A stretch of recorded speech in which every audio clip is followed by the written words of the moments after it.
Robert Royal is the founder and president of the Faith and Reason Institute. He's the editor-in-chief of The Catholic Thing, an online publication that appears daily and is translated into 4 languages around the world. I will just take a moment. One of Bob's colleagues, Brad Miner, is here. Brad is a senior fellow at the Faith and Reason Institute and a senior editor of The Catholic. So Brad, welcome. It's good to have you here also. Brad has a book coming out with George Marlin on the Archbishops of New York, I believe, right? Correct. Well, good luck with that. Bob is prolific in speaking and writing. We've seen him on possibly on EWTN at Papal Conclaves when Pope Francis was elected. Certainly during the Synod and other circumstances, he's spoken throughout the world in a number of countries, taught in a number of colleges and universities, on radio, so many things. Some of the books that he's written, quite a variety of topics on Columbus, 1492, and that encounter as the Europeans come to what is for them the New World. The Virgin and the Dynamo, the use and abuse of religion in the environmental debate. One of my favorites, Dante Alighieri, in the Spiritual Legacy series of the Crossroad publications.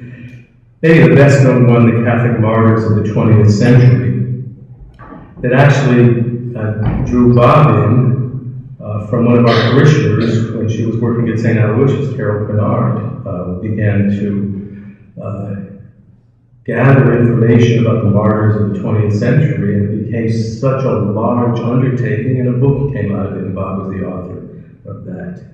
And then something as varied as The Pope's Army, a book on the history of the Swiss Guards at their 500th anniversary, and his most recent book, The God That Did Not Fail, how Christianity really has formed and shaped in a beautiful way Western civilization. These introductions take longer sometimes than the talk, so I will shorten this a bit. Bob's translated a number of books. Again, a prolific and a good Catholic man, husband, father, the father of 2 of my 2 nieces, my nephew, grandfather of 4 now. And I have to say, I can go down the list of all the accomplishments and all the talents and the abilities. And not just because he is my brother, but he's a man I admire very much. He really tries to, again, as a man, a husband, a father, a grandfather, really try to reflect on his faith, live his faith, and I think as one of the great Catholic thinkers in the United States, to project that and communicate that to others. So it's, for me, a double pleasure as a brother, but also as pastor of the Holy Spirit, to welcome Dr. Robert Royal.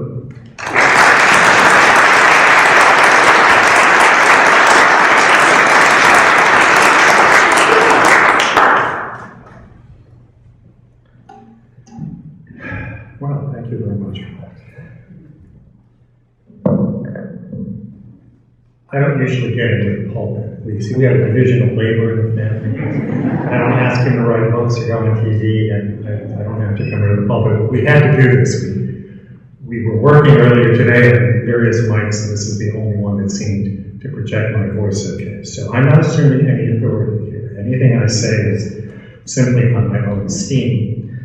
And what I want to say right at the beginning is, I've talked to a couple of people today already, and there seem to be sort of 2 large subjects that people want to talk about with regard to the Synod. One is what actually happened at the Synod.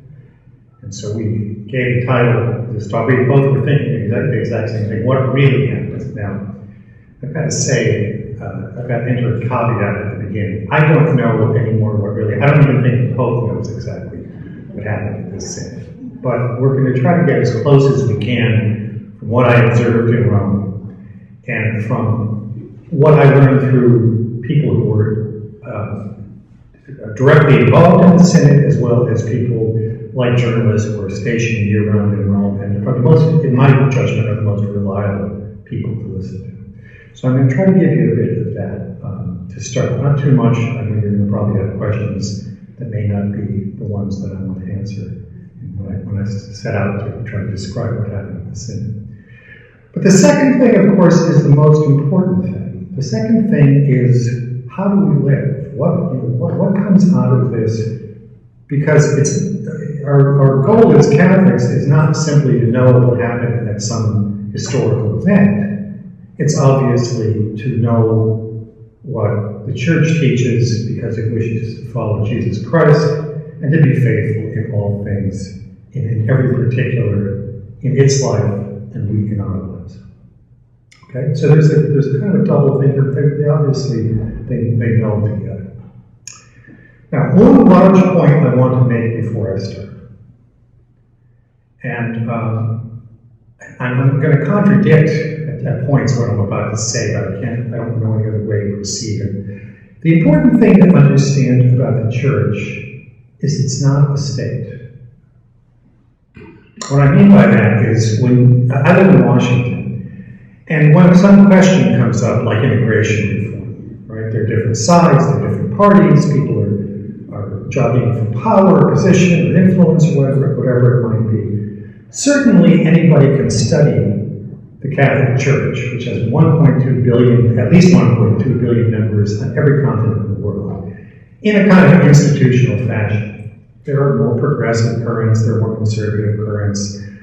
There are all sorts of things in a global church like ours, in a universal church like ours. It touches on so many different cultures. They could be studied in a purely human way, the way you would do sociology or political analysis or regional studies, whatever they might be. But that's not enough for the Church, because the Church is something over and above all those human qualities, sometimes virtues, and sometimes failings, of course, because we have failings in the Church. When I covered the conclave in March of 2013 for EWTN, this was the conclave in March 2013 at which Pope Francis was elected, much to the surprise of us and everybody else around the world.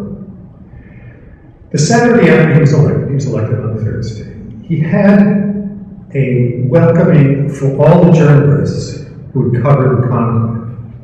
And there were 6,000 of us. If you've ever been to Rome, you're looking at St. Peter's. Off on the left, there's the Paolo VI, it's called Paul VI Hall, as opposed to what we would call it in English. And there were 6,000 journalists in that room. And what he said at first was, I thought very striking. He said, "I want to thank all of you for the way you covered this conclave, because you knew there was something more than just politics and personal competition to this. You knew there was a spiritual dimension to it." Now, I have to say, I looked around at the people around me, and except for the people I was working with, I'm not exactly sure that was true. But I said, it's a good thing for the Pope to encourage journalists to understand that the Church is something other than the sum of various political currents or personal ambitions or whatever it might be. And that's absolutely true. If we don't understand that about the Church, then we don't understand the Church. The Church only exists because it's the mystical body of Christ, and it is espoused to Him. And it's from that we get our understandings of faith and morals, we get our understandings of how we live our lives. And more importantly, it's always something that has to guide us, even as we see things that maybe we like or maybe we don't like in the Church. That is the point on the horizon toward which everything ultimately has to focus. So I want you to keep that in mind, even as I sort through some of these different factions, different sides, things that happen. So, how many of you know what an extraordinary synod is? Brad does, but he's kind of worked with me. There probably are a couple of you who are too shy to put up their hands. Let's start just by getting clear what a synod is and what an extraordinary synod is, because that'll give us a grip too on what actually happened in Rome a little over a month ago, or a little under a month ago. At Vatican II, when a number of things changed, we had the vernacular Mass, we had sort of differences in tone in the church, a more sort of personalist and communitarian church, less legalistic than it was prior to 1965 when the council closed. At the end of Vatican II in 1965, Pope Paul VI decided that there should be kind of a regular synod. Synod just means a coming together of bishops, so that the Holy Father could consult with the men with whom he governs the church. And there has to be governance in the church, just as there has to be governance in a country, because otherwise everybody is a freelancer. And we are, to repeat, we are the church, the universal church that believes it is the bride of Christ united to Jesus. And we are united in all things that are essential to the faith.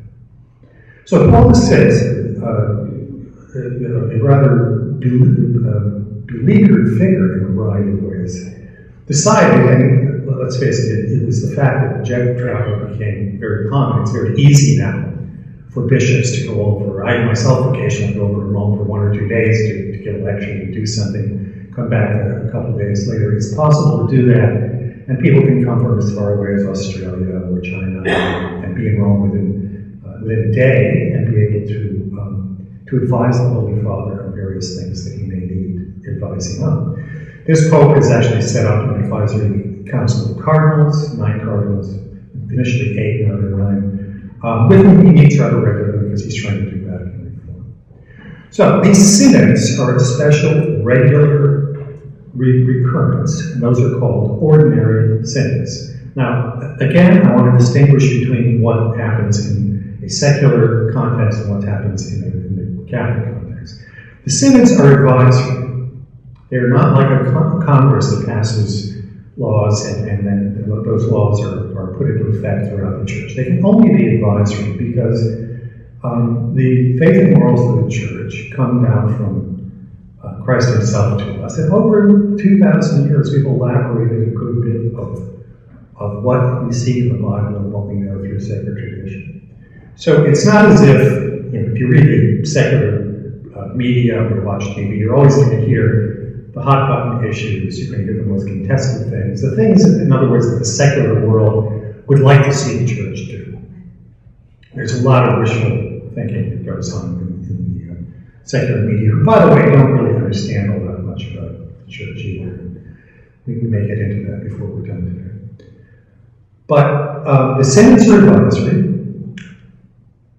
Pope Francis decided that he wanted to have a synod on the family and evangelization. And that synod hasn't happened yet, by the way. That's next year. What we had last month is called an extraordinary synod. And an extraordinary synod means something that's obviously out of the ordinary. And in this particular case, it rarely happens. In this particular case, Pope Francis decided that he wanted to have a prep conference to going up to the main conference, because as we know, the family is in trouble in the modern world. And it is going to take a lot of preparation, even within the church, to figure out what subjects need to be discussed, how they need to be discussed, what we can do, etc. And so, for the past year almost, there's been some movement on these sorts of things, and this extraordinary synod, which consisted of bishops and archbishops and cardinals, as well as lay people. There were, I think, 20-some odd lay people who were invited also to make presentations, and some of them were quite extraordinary, I can tell you. But they essentially met for 2 weeks together in Rome, in different ways that I'll explain today. And it's in the course of their conversations, they produce what's called a relatio. That means the summary report of what these people gathered together believe should be the main topics that will be discussed at the next synod. As I said, this is very unusual, but then again, because of the nature of the subject, it is probably something that was wise to do. Okay. Now, I want to go through sort of the process of what then happened. So the Holy See, with the Holy Father involved, with Pope Francis involved, this too, very unusual, because usually what a Pope does is delegate that, because the Pope's going to run a big church, he'll delegate that to a committee, which he did. But unlike in the past, Pope Francis was involved working with that committee in developing what's called the Instrumentum Laboris. It's the instrument of labor, or sort of a work plan. You know, what are we going to actually talk about? And if you're interested in looking at this, you can go to the Vatican website. It's just www.vatican.va, and all these documents are basically up there, translated into English, most of them.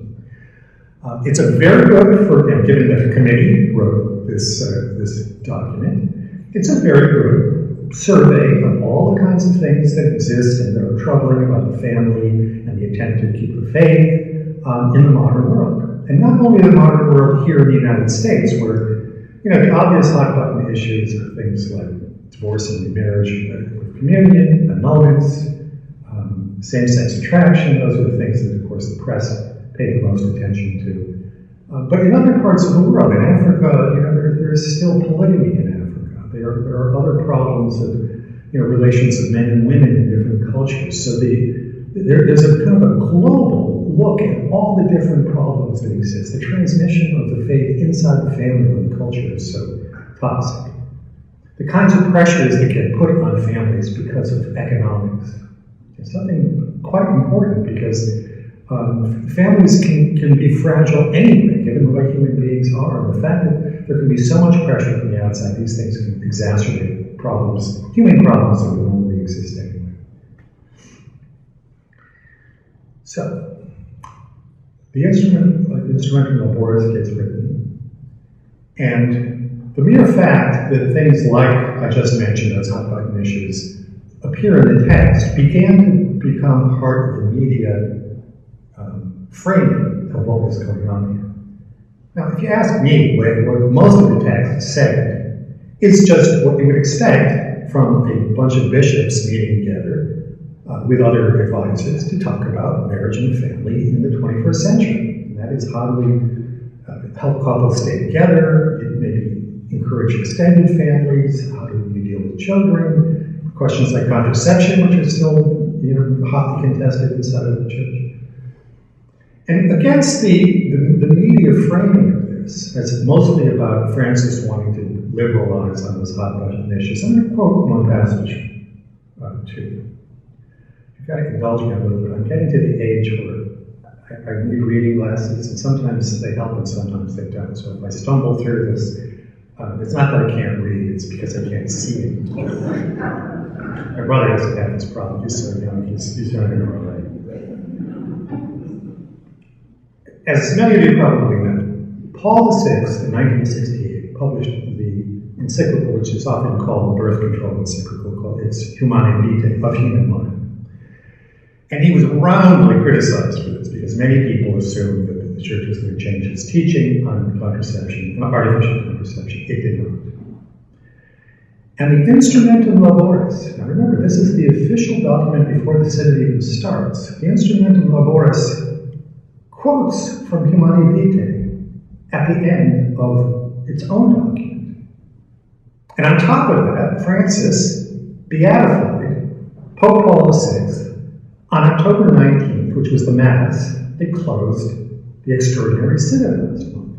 And this, of course, has not been paid much attention to by the press, but in a way there's an affirmation here of a continuity, not just with John Paul and with Benedict XVI, who were, you know, extraordinary figures in their different ways, but also back to that, what Francis has called the prophetic voice of Paul VI in Humanae Vitae, because as we know, since 1965, you cannot say it's been a golden age for the family, right? Even for Catholic families, it's touched all of our families. Divorces, breakups, infidelities, the whole sexual revolution has had its effects on Catholics as well as anyone else. But here's what the Instrumentum Laboris quoted from Humanae Vitae. This is Paul VI. It is to be anticipated that perhaps not everyone will easily accept this particular teaching. An intensive, clamorous outcry is being raised against the voice of the Church today, which is made more intense by the means of communication being made. But it comes as no surprise to the Church that she, no less than her divine founder, is destined to be a sign of contradiction. That's from Luke 2:34. She does not, because of this, evade the duty imposed on her of proclaiming humbly, but firmly, the entire moral law, both natural and evangelical. Okay. So, for the instrumentum laboris to do this at the beginning, and for Francis to beatify Paul VI at the end, gives us a bookend for how the Church, for those of us who pay attention to what the Holy Father and the Church is doing, perhaps ought to read what else happened. Now, there are going to be disputes about how to read other things that happened. But that's clearly the framework that the Holy Father put in place and was consciously aware of. Okay. Now, let me just raise a couple of these hot button issues, just so you know where the parliamentary sometimes confusion and some of the controversy was laid around. Early this past year, back in February, Pope Francis invited some bishops to come together for a preliminary consultation. And further, he invited Cardinal Walter Kasper, a German cardinal, who's occupied a number of posts in the Vatican and has a somewhat controversial position on people who have been divorced, remarried without an annulment, and then who wish to receive communion. And his position he describes as being what the Orthodox churches do. They cannot deny the indissolubility of marriage, because that comes down to us from Jesus himself. Remember when he tells the apostles that, they say, who's going to get married if you can never get divorced? Right? But he says it was not so. Male and female, he created them. They become one flesh. What God has joined together, therefore let no man put asunder. So the church is not going to change its teaching about that. The indissolubility is beyond discussion. The question is what to do with people in these difficult circumstances. And we all know people like this. We may ourselves be in these circumstances. And one of the solutions that's been proposed is the sort of Greek Orthodox solution, whereby there's a period of penance, or penitence. There's certain things are done. And then, even though the person's technically not annulled, they're allowed to come back to communion. Now, I'm going to say flat out, personally, I find this utterly illogical. Because even when Cardinal Kasper has been questioned about this, he says, well, of course the first marriage is not dissolved, it can't be dissolved. But we allow this penance, we allow them back. Well, you have somebody who's in a sexual relationship with a person that they're not married to. And we know this is a painful circumstance. And people are seeking pastoral solutions, but I personally don't believe that it's possible for a solution to proceed from that direction. Now, that was back in February, so that was built into, everyone thought that would be part of the conversation, and in fact, that was part of the conversation. If we had a lot of time, I'd read you the actual texts that were published where this point gets treated.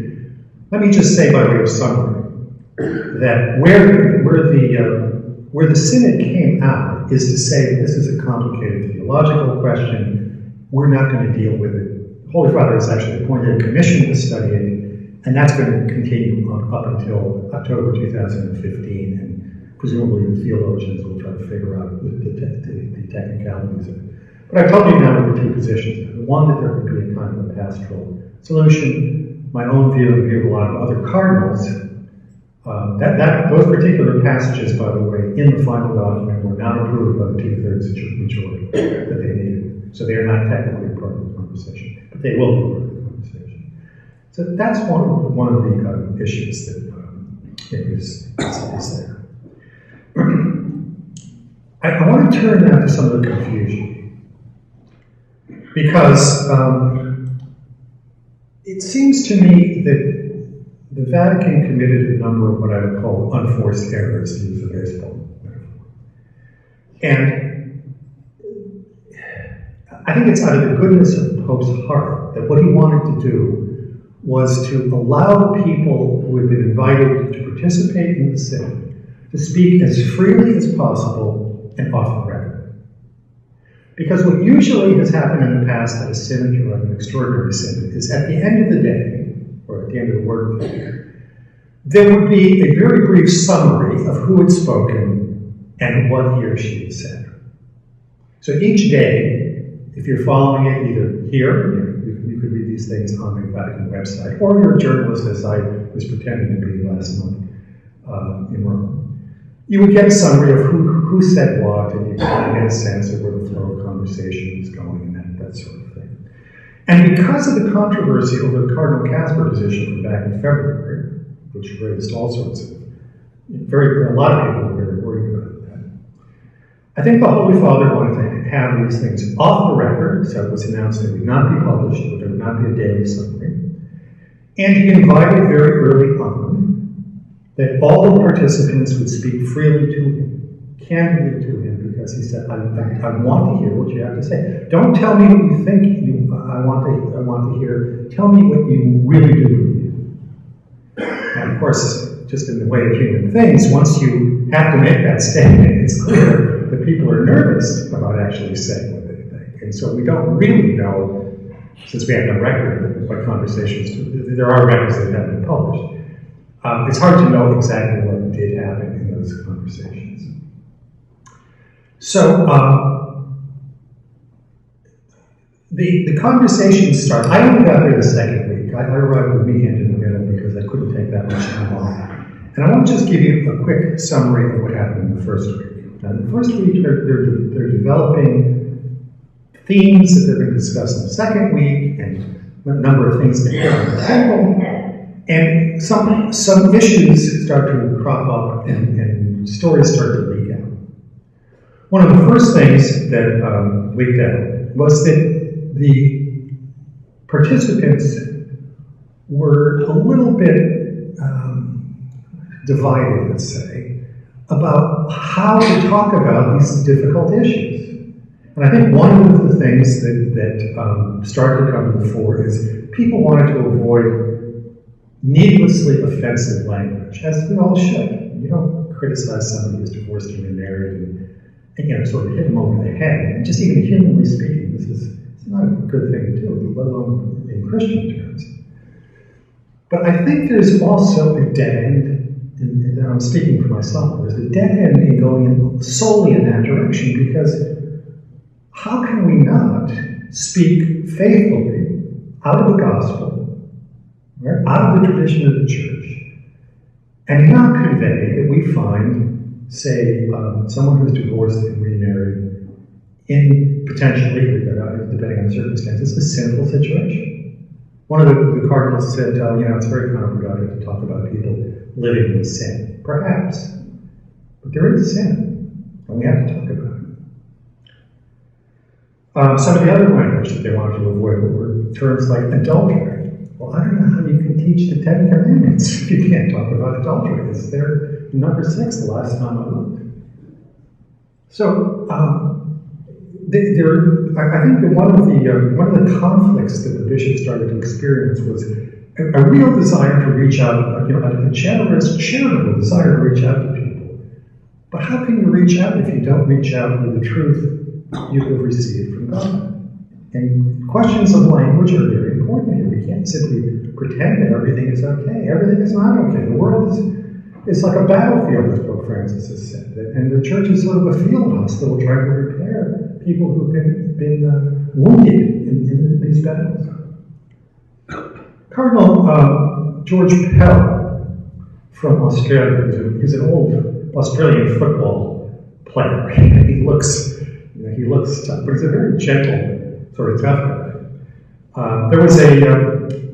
This was outside of the synod, but there was an evening conference sponsored by the Boston Globe and their new page on Catholicism called Crux. And he got up and he said, I think I'm going to be a bit ecclesiastically incorrect. And he noted how in Australia, as here, there's a very high level of trouble in the family. And he said, as a pastor, I need these circumstances, I try to help people out. And then he said, and I'm quoting directly here, I might also be tempted to hope that Christ had been a bit softer on divorce, but he wasn't, and I stick with him. That was kind of necessary to say at a certain point. And in fact, he went on later to say, if we bishops, we cardinals, if we're silent about such things, we can't complain that we're not being heard. So the church has, it has things that are pulling in different directions. On the one hand, it wants to be charitable. On the one hand, it wants to be merciful. But on the other, it has to pull back society. It has to help reform society. The family is connected to everything. There's a reason why the church talks about the family as the fundamental cell of society, not the individual. We talk about it in the United States. Because the family is the place where those individuals are formed. I often joke that Sigmund Freud, given the very claustrophobic Vienna that he grew up in, used to, wrote about the oppression of the family and what happens when people are in these tight families. Well, we now know the opposite. What happens when people don't have families? And it's a disaster. It's an utter disaster. Much of what psychotherapists have to deal with is to deal with people who have never had that floor put under them that probably many of us were fortunate enough to get from our mother and father and our siblings, etc. Even on matters like human dignity. We talk a lot about human dignity in the church these days because much of the rest of the world doesn't really care about human dignity. They want what they want, and they what they want. The church still believes in human dignity from that moment of conception, which is why we don't allow abortion. We consider it the destruction of innocent human life. From the moment of conception until natural death. Dignity, the whole thing.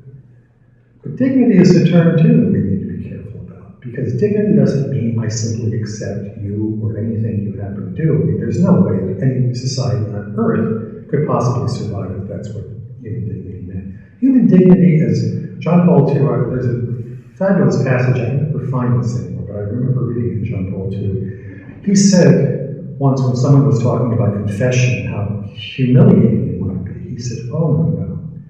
For a human being to go down on his or her knees and confess to God something that he or she has done wrong, that is one of the most powerful expressions of human dignity imaginable. When you think about it, to recognize your own wrong and to ask forgiveness and accept forgiveness and grace from God.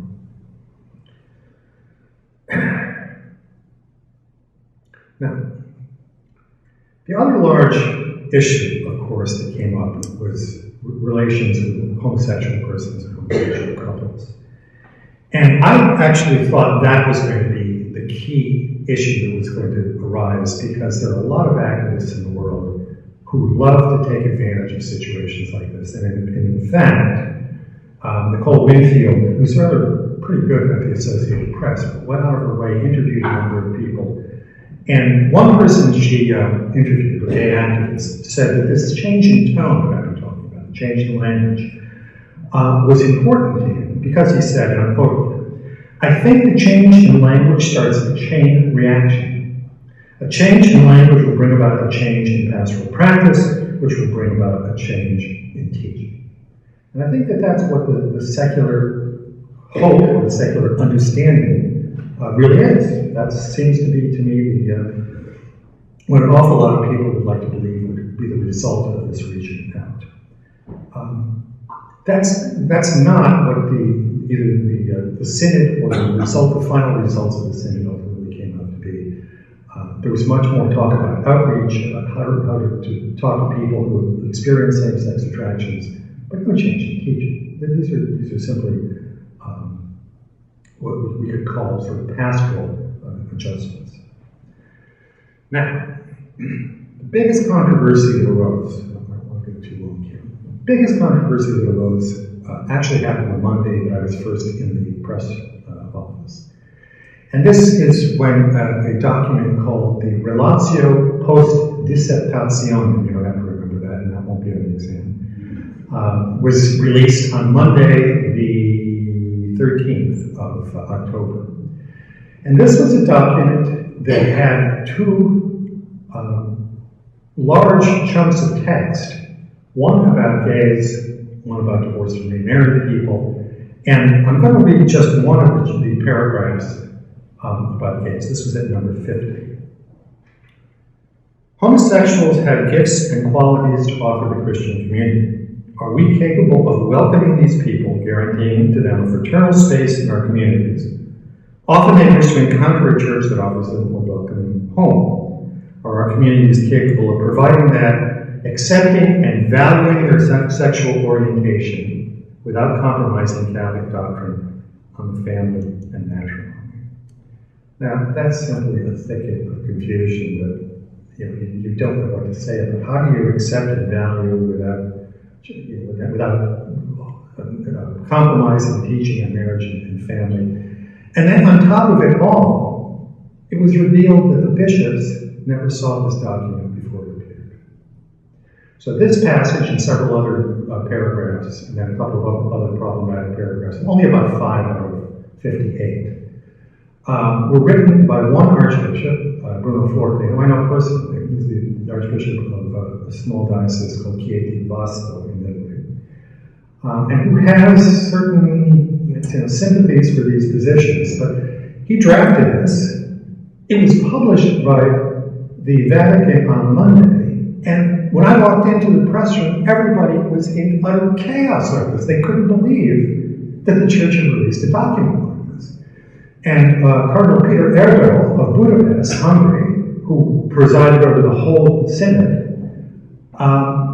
asked Archbishop Forte to explain what these passages meant. Now, he didn't do a very good job. One of my friends, journalists, got up and asked him, "Are you suggesting that homosexuality itself has something to offer the church?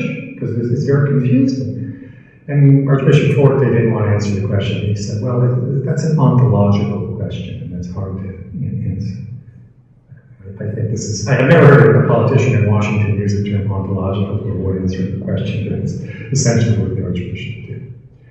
Well, that was Monday, and I wrote a column on the Catholic thing saying that I've been to Rome 100 times, at least. I think I go a couple of times a year for business. I've been doing this for 30 years.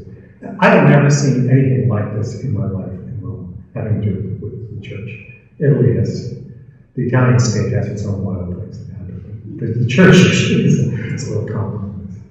Well, the next day we went in for the noon briefing, 1 p.m. briefing, and there was a whole other panel of cardinals there, and they said, "Wait a minute." As Cardinal Roland Fox Napier of Durban, South Africa said, "A message went out yesterday, and it wasn't the right message." The bishops were in chaos. They were themselves in the synod in chaos because this document had been released without their approval. They claimed it did not reflect the conversations that had been going on the past week. And here was the church now appearing to present a kind of very positive view of gay relationships, some confusion about divorced and remarried people who receive communion. And Cardinal Napier was very, very, by the way, I think he's papal material. We'll see what happens. He said with that beautiful sort of semi-British accent that they have in South Africa, a message went out and it was the wrong message. And he said the church finds itself now in circumstances that it often finds itself in when the media run out with a mistaken message, and that is we're playing catch-up. And he says on this particular issue, the situation is almost irredeemable. His word, irredeemable. Because of the impression that had been given at that point.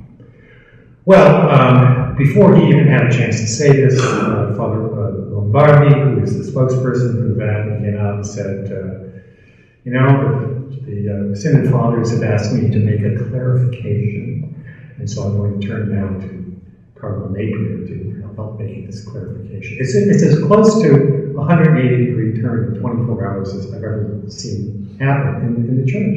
I've never seen anything exactly like it. So what happened from that point forward was that's when there started to be some contention. Because prior, I think everybody was looking for ways, how do we help the family? What is the central set of things that we can do? And then after this, I think there started to be a little bit of bad blood among some of the cardinals. Although in the end, they were to come together. What happened that second week is what happens every time that there's an extraordinary synod like this. First, what they do is they divide into small language groups. These are they're called circuli minores, smaller groups by language groups. And so there were 3 English language groups, a couple of Italian, Spanish, French, and a couple of French groups. And in those little groups, now people get a chance to discuss what was in that document, as troubling as that document actually was.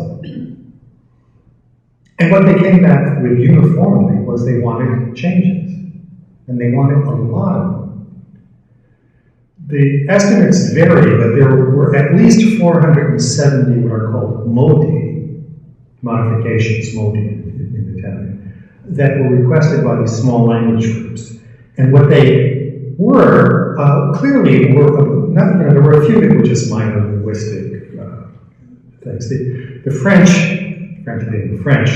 said the document is turgid, it's very rigid, it's unclear, and in the end, boring.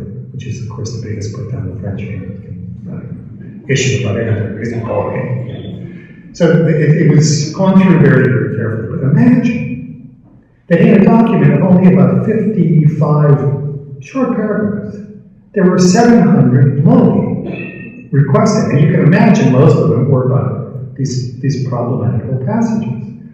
A friend of mine, Sandro Magista, is a terrific Vaticanologist. He's stationed in Rome, he's Italian. He said to me, we were sitting and listening to people trying to put a very good face on this in one of the sessions, and he turned to me and he said, Roberto, we just got hit with a ton of Vaseline. And what he meant by that was, it's slippery, it's gooey, you can't even get a grip on it, and it's smooth, but it doesn't really clarify the situation. Well, many of us thought, it was almost universally thought that what was going to happen it would be impossible to finish with that document in time, because it was on Thursday, 700 requests for modifications. You have to have a document by Saturday, because archbishops and cardinals have to get back to their dioceses, they've got weddings to do, and funerals, and baptisms, and all sorts of things, and confirmations. Well, they did manage to get it done. And the final document, if we had time to read some of these passages, is much, much better. And the two most neuralgic points, the ones about same-sex attraction and about divorce and remarriage and receiving communion, did not receive the required 2/3 majority to be included in the document. But Pope Francis decided he wanted all the paragraphs published with the vocalities next to them, so that would be transparent, that wouldn't be.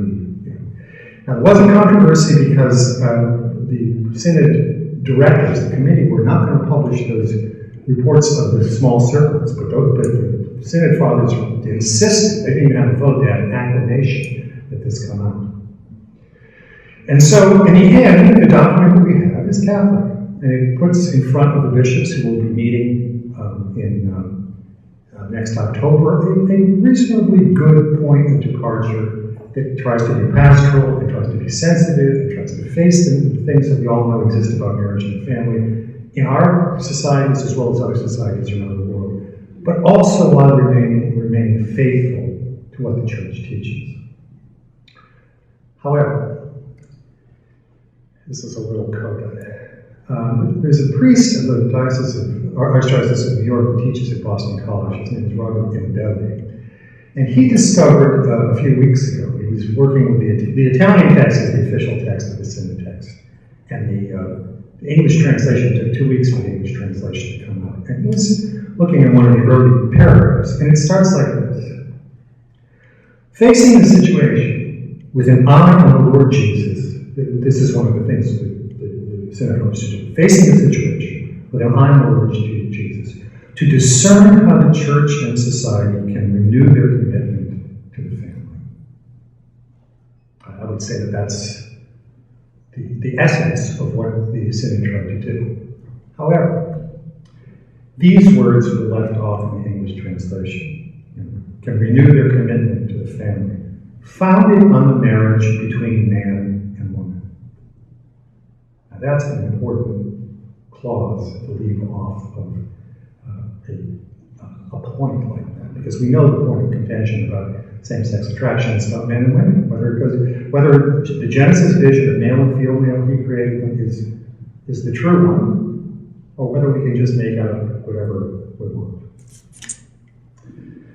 So I think that we're in reasonably good shape going forward. I'm sorry in a way that I think some of these parliamentary mess-ups, or maybe some people were manipulating the process, but in any event, the confusion was ultimately cleared up, I believe, by the Synod Fathers toward the end. But, as always happens now in the modern world, once that goes out in the media, it's part of the conversation. So we're going to hear a drumbeat between now and next October. I'm sorry to have to tell you about this, but you're going to see it. And when you see it in the papers or you see it on TV, you're going to have to be discerning about this, because there are many people who would like to pretend that the church is somehow going to teach something that it doesn't, and it can't. We can be pastorally sensitive. We can find new ways to reach out to people. We have to evangelize. We have to evangelize everybody, in whatever circumstances that they're in. And some of the lay couples who participated in the Synod, I thought were superb. Some of them spoke at the press briefings, and they're out in the trenches actually working with people, helping them repair marriages, helping to keep them together, helping people to head toward marriage who've been in problems in the past. Ultimately, the Holy Spirit is the one who has to guide the church, and over and above the turmoil and confusion and anger sometimes that we put in this Synod, ultimately it's that Spirit that's going to prevail. So you're going to see more controversy. Be very alert what you're being presented, and look at other sources. If you want to get an authoritative, non-official source, you can read the Catholic thing every morning. Brad and I will be there along with our other colleagues.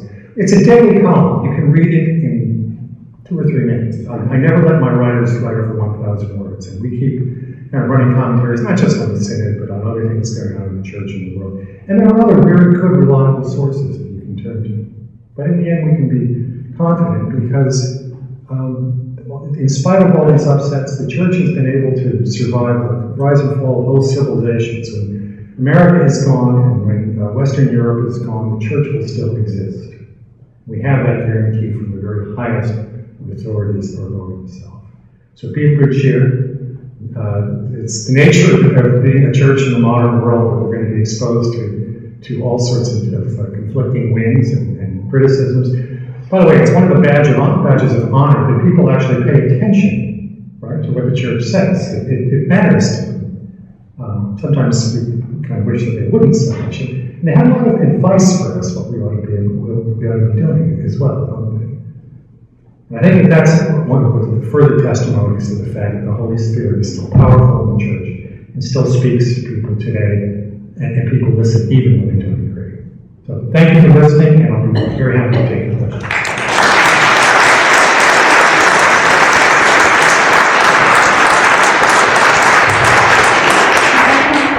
Wants the mic here to ask.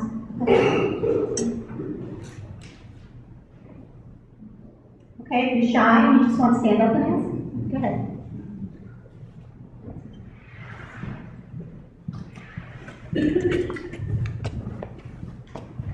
Good evening. I'm Steve Gagliardo from St. Michael's and St. Leo's in Stamford and Greenwich. Question for you. What did Cardinal Casper, what was his reaction to the final document? And is Pope Francis really too naive on some of these issues? Is he aware of how statements play out, particularly in the North American press? Thank you. Thank you for that easy question. I think Cardinal Casper believes that ultimately that view will prevail. And I don't know how sincere he is. He says, for example, that the doctrine can't change. He himself says the doctrine can't change. The doctrine's a doctrine. But, effectively, if the pastoral practice contradicts the doctrine, as it could, that's the problem. Doctrine and pastoral practice are not that easily separable. You can treat people a certain way, but at the end of the day, as Cardinal Erdős from Hungary said, you either give communion or you don't. It boils down to that. So, I don't know. Cardinal Casper got himself in trouble. He did an interview with a friend of mine, Ed Pantine, who's an Englishman stationed in Rome. He's a very fine young reporter. And Cardinal Casper said at one point, the Africans, because Africa tends to be a more traditional kind of family society, The Africans have a different view than we do in the West, but we shouldn't let them talk. We shouldn't listen to them too much. So you got them into a lot of trouble with sounding very racist. And I think there is a certain kind of Western European, I don't know what to call it. You know, there's just a sense that we really know, and everybody else is like. Now, about Francis, ever since he was elected, I can't figure him out entirely. He's an electric figure. I mean, he's just one of these guys who knows how to touch people. I know several of the cardinals who were in that Synod, in the conclave that elected him, and they tell me when he spoke, they were absolutely convinced he was the man that God wanted to be the next pope. And those same people tell me today at times, I don't know what he's doing. So if they don't know, I don't know that I can tell you. But the point you raise, of course, is an interesting one, because it's not just we can't figure him out, it's just that some things that he says, I think, play in a way that he doesn't really intend, but sort of on the spur of the moment, he'll say something like, who am I to judge? He didn't mean on that plane ride coming back from World Youth Day in Brazil that the church is now giving up on the teaching about homosexuality. He was talking about specific people. If they have same-sex attraction and they're seeking the Lord, you know, I'm not going to judge people like that. But he wasn't changing teaching homosexuality. He's been very, very explicit about that, in the same way he's been explicit about abortion and other things. But you're right. I mean,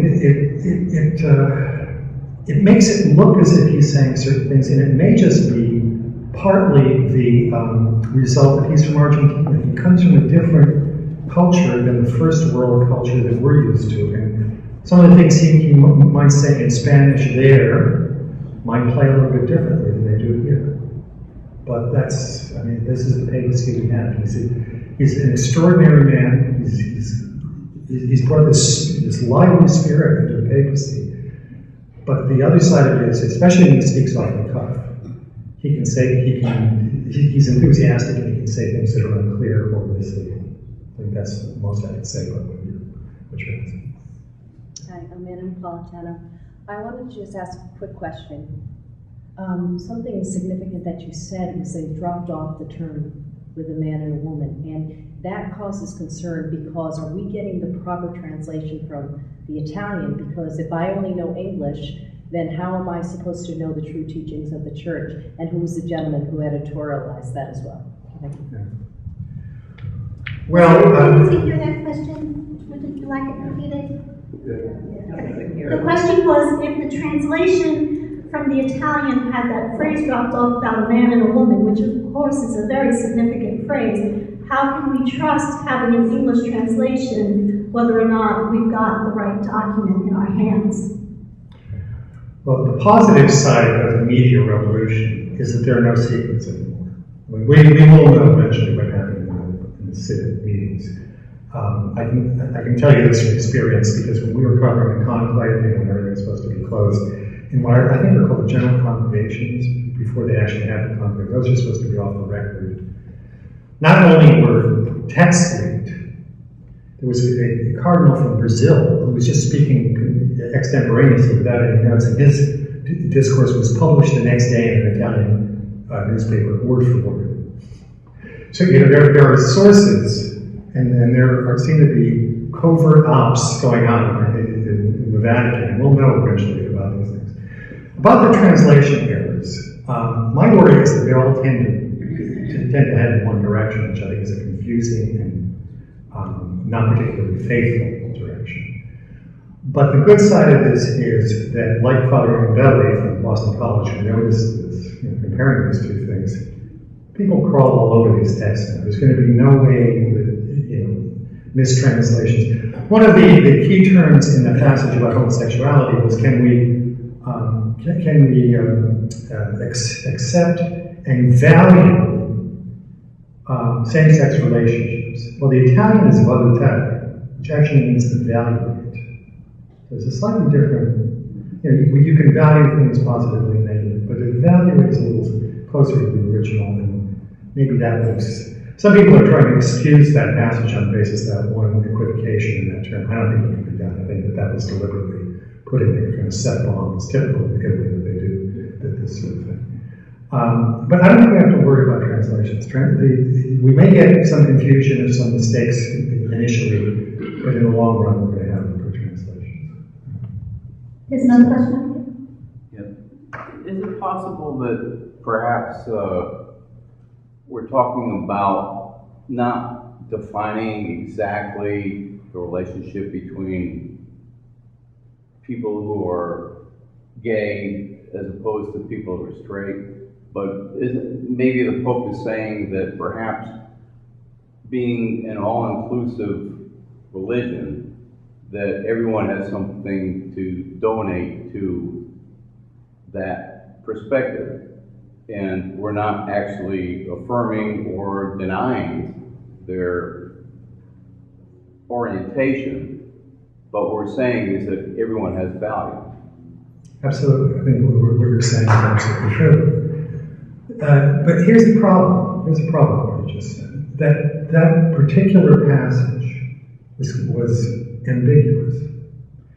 Because, of course, all people have gifts. God gives everybody gifts. What I said in discussing that was the question was put to Archbishop Forte by an American journalist because it looked like he was saying that gayness in itself had something to contribute to the church. Now, that's a very hard case to make, it seems to me. I mean, to take it out of the gay context, if you said that people who are divorced, by the fact of their being divorced and remarried, have something to contribute, well, as persons, yes, they do. I mean, without any doubt. And do they deserve respect and decent treatment and non-discriminatory treatment in the world at large? Of course they do. But that's not the question. And I think that there's a deliberate effort to introduce here an ambiguity. I'll give you an example. Cardinal, what's his name from Vienna? Schindler, who's an old friend of mine. I've actually been to conferences that he's put together in Vienna and whatnot. Went on and on one of the days that he was in the press briefing room about a couple that he knew. There was a gay couple, and one was dying, the other one took care of him. And of course, this shows charitable behavior by one person in a same-sex relationship toward another. And is that admirable? Is it to be praised? It's charity. Of course it's to be praised.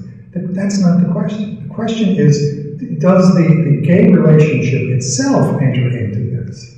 Well, that's a matter of sexuality. That's not a matter of charity. This is something different. So, look, I mean, I know some of you probably would like to think that the church can get past this problem. I don't know how you can do this without separating out the erotic and the charitable. Just as you with other forms of sin, all of us are sinners. We're not valuable because of our sins. At least I'm not. I don't know about any of you. But in spite of the imperfections we might have, there are parts of us that are charitable, they're open to God, and I think that the church has to work with that part, more than the part that might be imperfect. I agree, and I work in a situation where I actually engage people that are of a different sexual orientation than myself.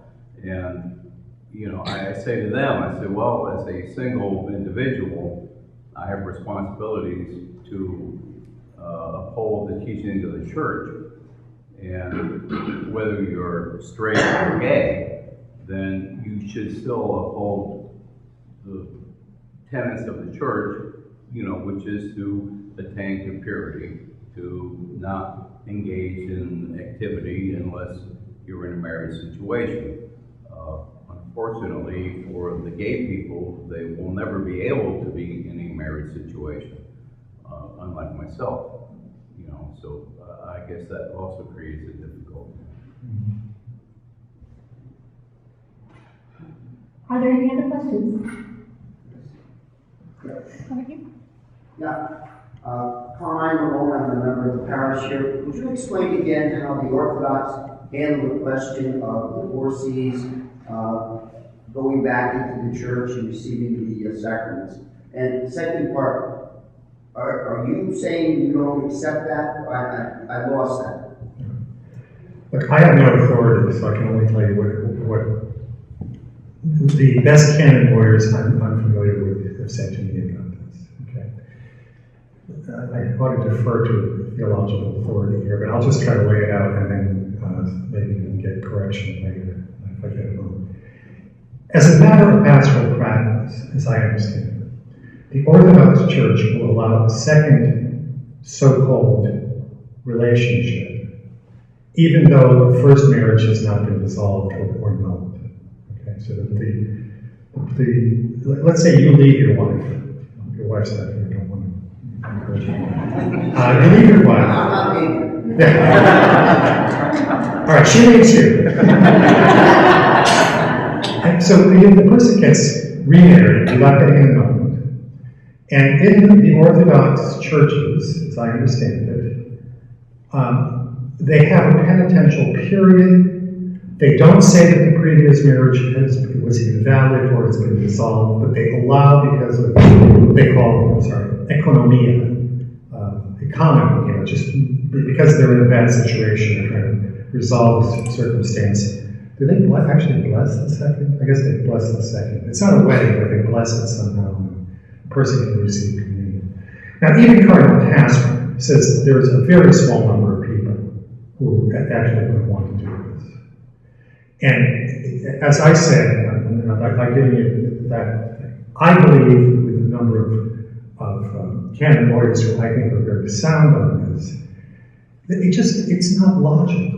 I mean, how somebody is in a sexual relationship with someone they're not married to, while their spouse is still alive, and they've left the spouse, I don't see how these two things can be put together. That's the illogical. Maybe that's why it seems confusing, because if we believe, as we have to from the gospel, that Jesus says that marriage is indissoluble, because marriage is like the image of God. It's the image of Christ in His church.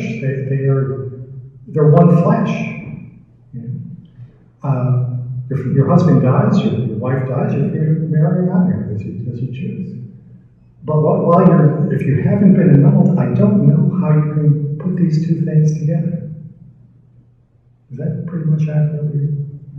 Look, it's a complicated thing, and even bishops decided to kick the can down the road. They got a theological commission. In Washington, when we established a study commission, that is, no decisions ever going to be made.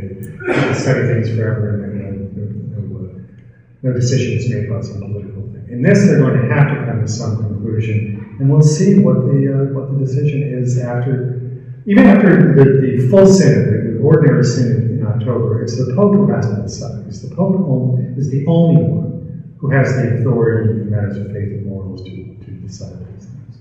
So we'll get a decision from a person who does have that authority. Okay, one last question. Dr. Earl, Deacon Paul from Holy Spirit.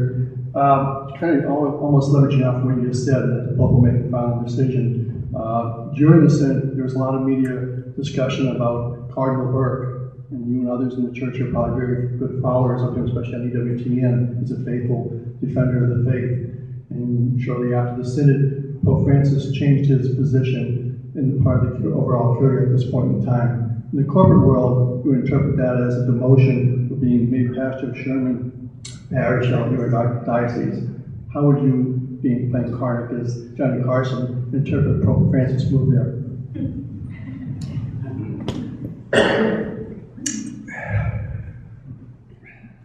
Well, on the face of it, it looks like a demotion. And it's hard to say whether Pope Francis did this himself or he has advisors who wanted to see. If you don't know Cardinal Burke is an American, he's from Wisconsin.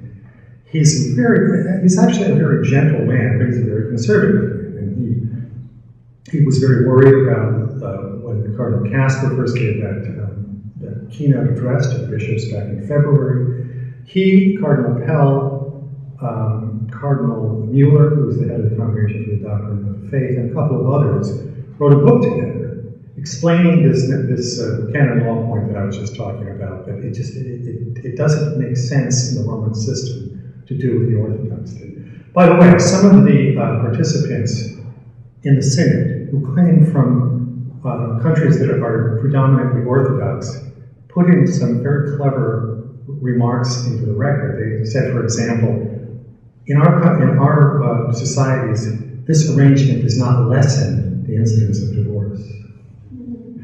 Obviously, if you've got that, you can get that out from the church. It just encourages people to do it, who otherwise might be a little bit more reluctant. So I don't know what to say about Cardinal Burke. I'm hoping that when he's the head of the Knights and Dames of Malta, that he continues to have good influence on the church. The Holy Father at least accepted suggestions from others that he be removed from being the head of the Apostolic Signature, which is like the Supreme Court, the Chief Justice of the Supreme Court, was the highest judicial post in the church. And he also was removed earlier in the year from the Congregation for Bishops, which is, of course, a key congregation because it helps appoint bishops around the world, and by doing that helps to shape the church. But there are always going to be people on the rise and falling in the church. So his departure, I'm sad about, because I think actually it would have been good for Francis to have a loyal voice coming from a different place, just to bounce off occasionally. Yeah. But we'll see. Thank you.